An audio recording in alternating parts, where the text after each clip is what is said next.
guys, it's Amber. Basically, y'all have already seen the title. It's not gonna be a happy video, like the happiest video. Um, and y'all know that my personality is happy, and my page is usually, let's be positive, let's do this and that and everything. Um, and I've been debating throughout the entire year since this happened, if I was going to do a video about it or not. And I remember, like, I was going to do a video 3 months after the incident, and then I was like, nah, I'm going to do a video 6 months after the incident.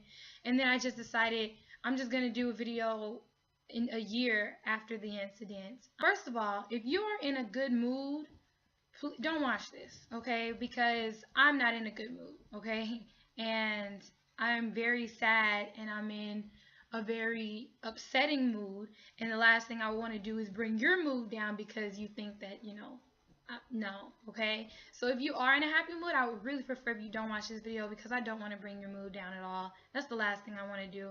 But I mean, it's one of those sad videos, so it's gonna bring your mood down regardless, even if it doesn't, you know what I mean? I'm not trying to make this seem like it's something that's this is not or whatever. It's basically, I'm mainly doing this video to not only help myself, but to help people out there who are going through it, who are grieving and is going through death and everything. And also, this is a phase of my grieving, which is talking about it. And I've never actually just really sat down and talked about it, not to my friends. The only people who really know about the details is my family. And today I'm deciding that since it's a year later and I just left their gravesite, I'm a little puffy. You can kind of see that I've been crying. I might even cry in this video. I'm solely doing this to help myself and to help anybody else who's going through it. Okay, so yeah, and y'all are a part of my family, so I figure why not share it with everyone? I mean, I want to look back on this next year and see what I said, see my mindset a year after the incident, stuff like that. Okay, so here we go. January 14th, 2016, I lost my aunt and 2 of my cousins in a tragic car accident. And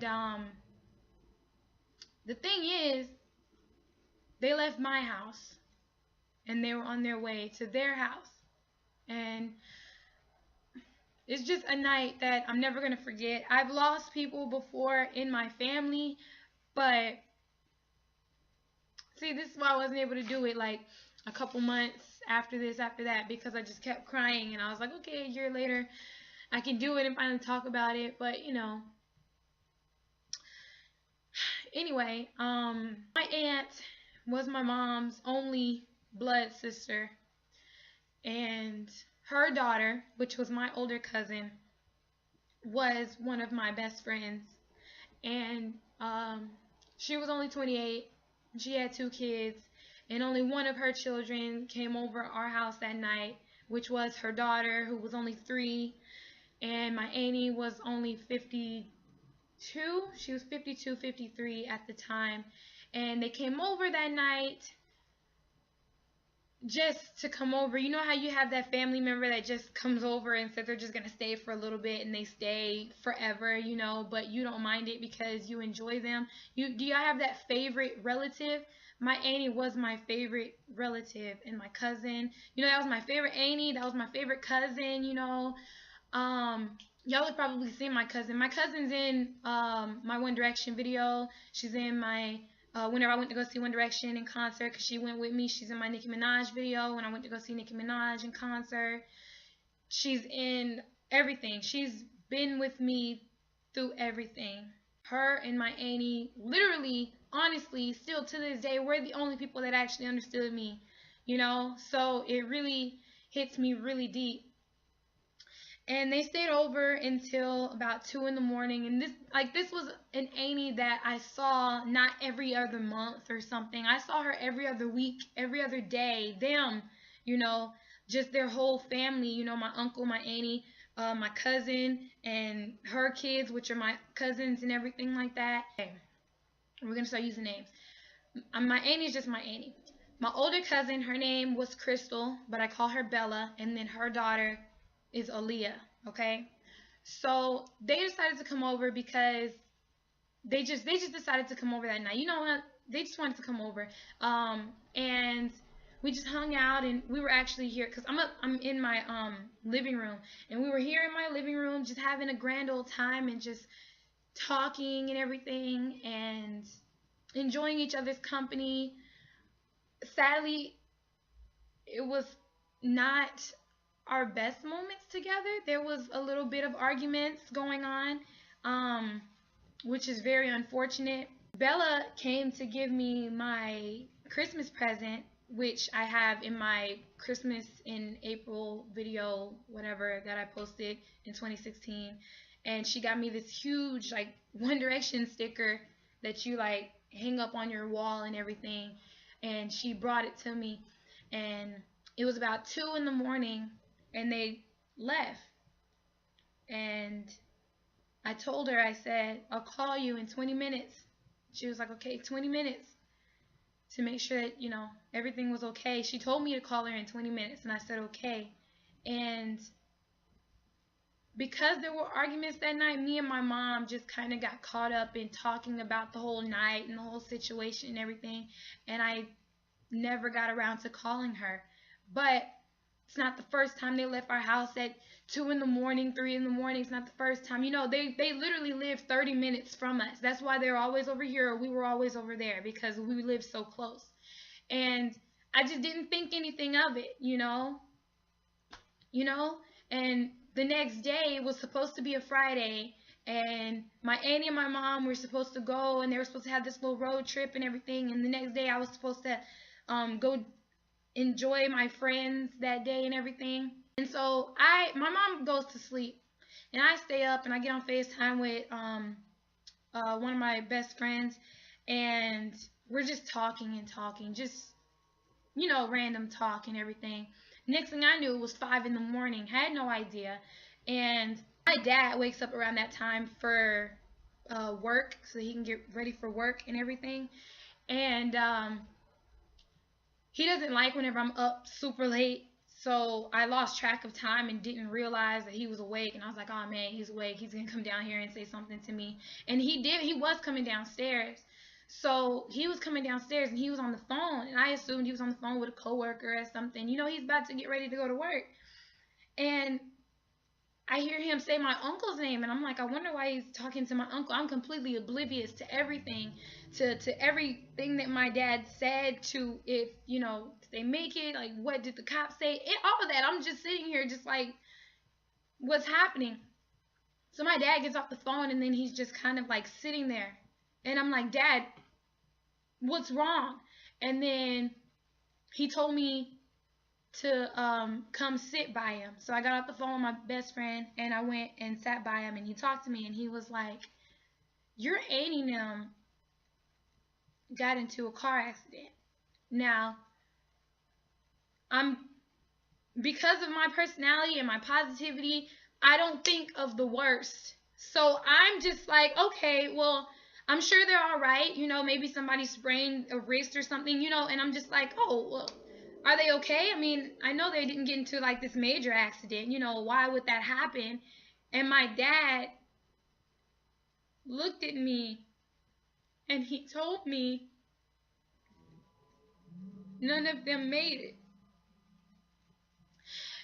And I looked at my dad, and I said, what are you talking about? And he's like, none of them survived the crash. So I start crying, and I'm completely just out of my mind, and I'm just like not able to fathom what he just said, thinking that this is just all fake, which is usually how I react whenever I find out that people in my family pass. I'm just kind of stiff to the situation. I'm just kind of just sitting there like, what? And he told me, we have to go tell your mom, because again, that was my mom's sister. Those were my mom's nieces. So we go upstairs to his room, and we wake my mom out of her sleep at 5 in the morning to tell her And my mom has really bad panic attacks.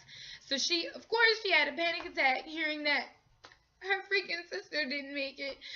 And that was my first time seeing her have a panic attack. So I freak out.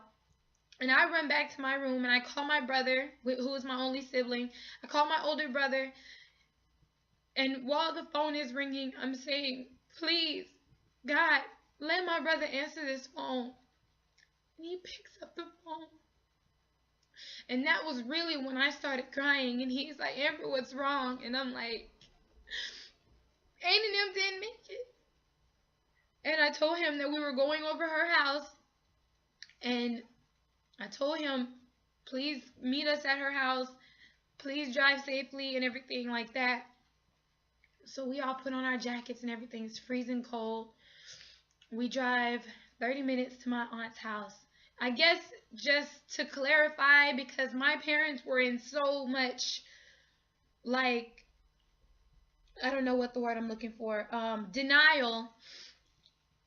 But not me. Like, I was like, y'all told me, like, don't not make it seem like this didn't happen, you know. So we make it to the house, and my uncle is there, and my little cousin is there, which is Bella's son. Bella had a son and a daughter, and her son was 10, and he's there. He doesn't know what happened. He doesn't know what's going on.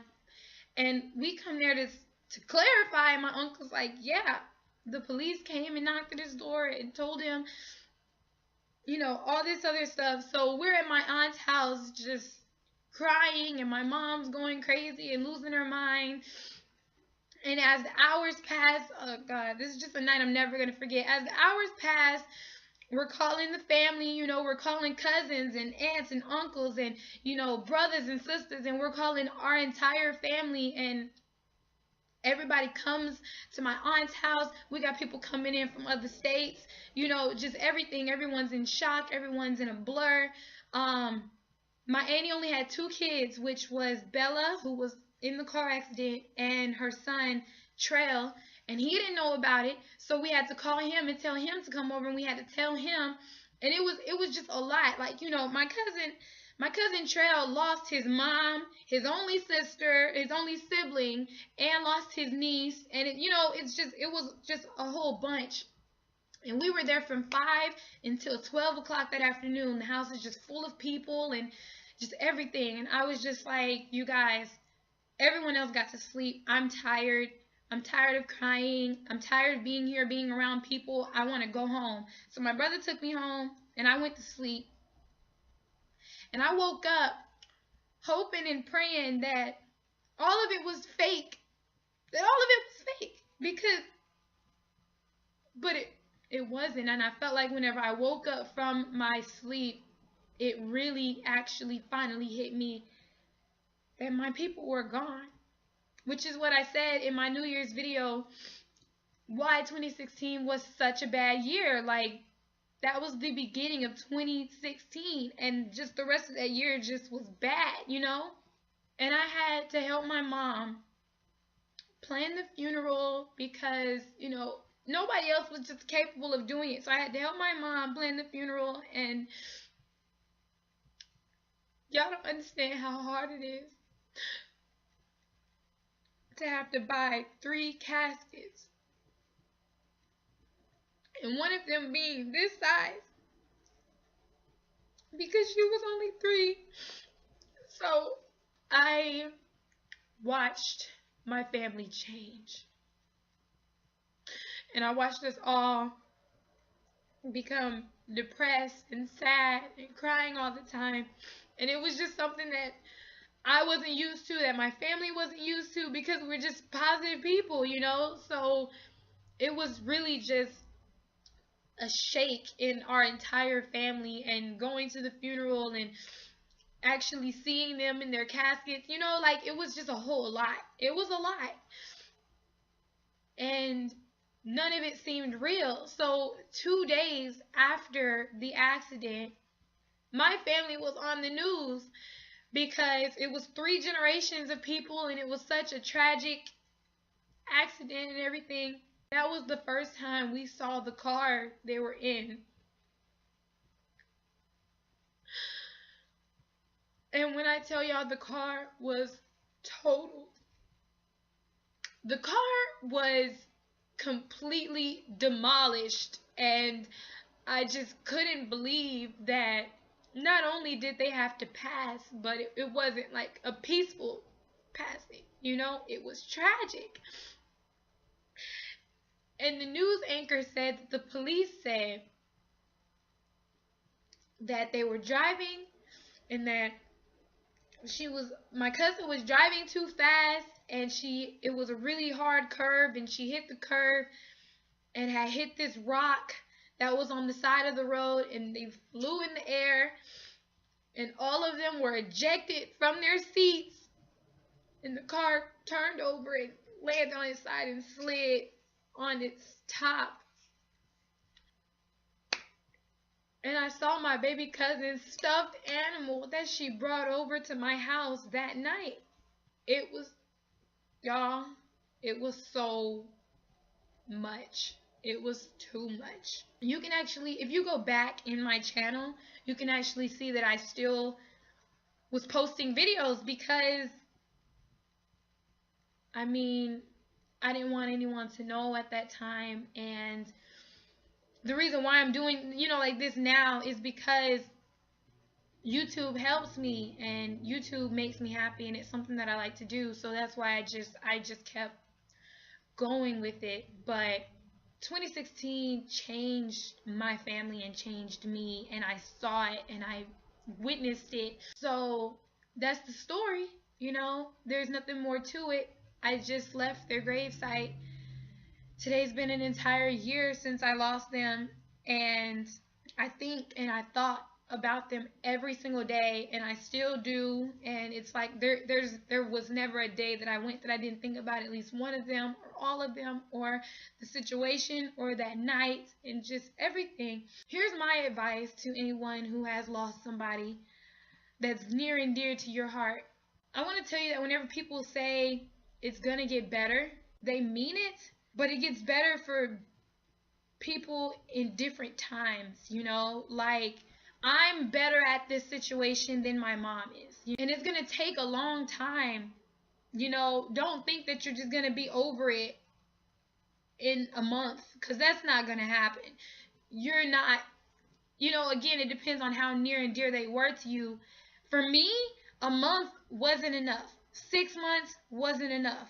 8 months wasn't enough. A year isn't enough, but things are growing and things are looking up, you know what I mean? And I'm making it to the point where I'm not just thinking of them and just being sad, but I'm thinking of them and I'm thinking of good times we had instead of this bad time, and instead of the fact that I didn't really get to say goodbye to them because it just wasn't really a good night for us, and everything like that. And I know their spirits are watching over me, and I know they have their angel wings now and everything, and I know God is taking care of them. That's all I can ask for, is that they're being taken care of and that they're watching over us. And you'll make it to the point where you're just not thinking of bad, but you're thinking of all the good that you had with them, and all the good opportunity that you had with them. And things will get better, but things will get better in your own time. And you can't force yourself to be happy, and you can't force yourself to get better with this situation. It just has to happen on its own. And I don't know when I'm just going to kind of sort of feel a little at peace with this. I don't know if it's going to be 2 more years or what, but the only thing you can do is continue to live. That's the thing about it. Like, death is a part of life. And there's nothing we can do about it. There's no way we can stop it. There's no way we can see it coming. We just have to find a way to accept it, My people aren't coming back. And there's nothing I can do to go back. I don't have a time machine. This isn't a movie, so I can't go back and tell myself, make sure they don't leave the house, make sure that they're fine. It was their fate. It was their destiny. And despite the fact that it was tragic, it happened. And they're definitely in a better place right now. So, and I hope they're happy, and I hope they're looking down on us, and they're proud of us, and they're proud of me. And I just hope that things are getting better. My family is less sad, which is great, because 2016, we were depressed, all of us. and it was awful. So I'm happy that things are looking up. I really am. That's my story. That's my family tragedy. That's a tragedy right there. To not have lost one person, to not have lost two, but to lost three, all at the same time. They didn't get an opportunity to go to the hospital to kind of sort of get revived. They died on impact, which is very disappointing. They didn't even get a chance, so that sucks. But the only thing I can do is keep it all in God's hands and keep my prayers up. And at times, you're probably going to wish and hope and think and pray that it's a dream. But I'm telling you right now, I haven't woken up yet. But it's okay to be sad and to mourn and to still think about them and to not recover as fast as other people probably have, and to not recover at everyone else's speed. Don't let somebody tell you, oh, well, you should be over it by now. Everyone else is, okay? Because people are different, and people recover different, and people deal with things like this differently, So it's okay. It's okay to talk about it, whether it be a month after or a year after, Whenever you're ready to do anything, you do it, okay? And to anyone who is grieving, I want to let you know that I completely understand and I get it. And I want to let you know that you're going to go through some stages of grieving. You're going to be angry. You're going to wonder why it happened. You're going to ask God why. If you're religious, you're going to question that whole incident. You're going to, think about a lot of things. But you're going to make it to the point where you're at recovery, to where not like you're going to like forget them or forget about it, but where you're going to just forget about your sadness, and you're just going to think more about the happy times you had instead of like the times you argued or anything like that, So hopefully this video helps some people. I know it helped me. I feel a little better that I'm talking about it and everything, and I'm not doing this for sympathy or for anything like that. If anybody thinks that I'm doing like that, then you can get off of this, because it's got nothing to do with that. It's for myself and for anybody else who is going through death and everything.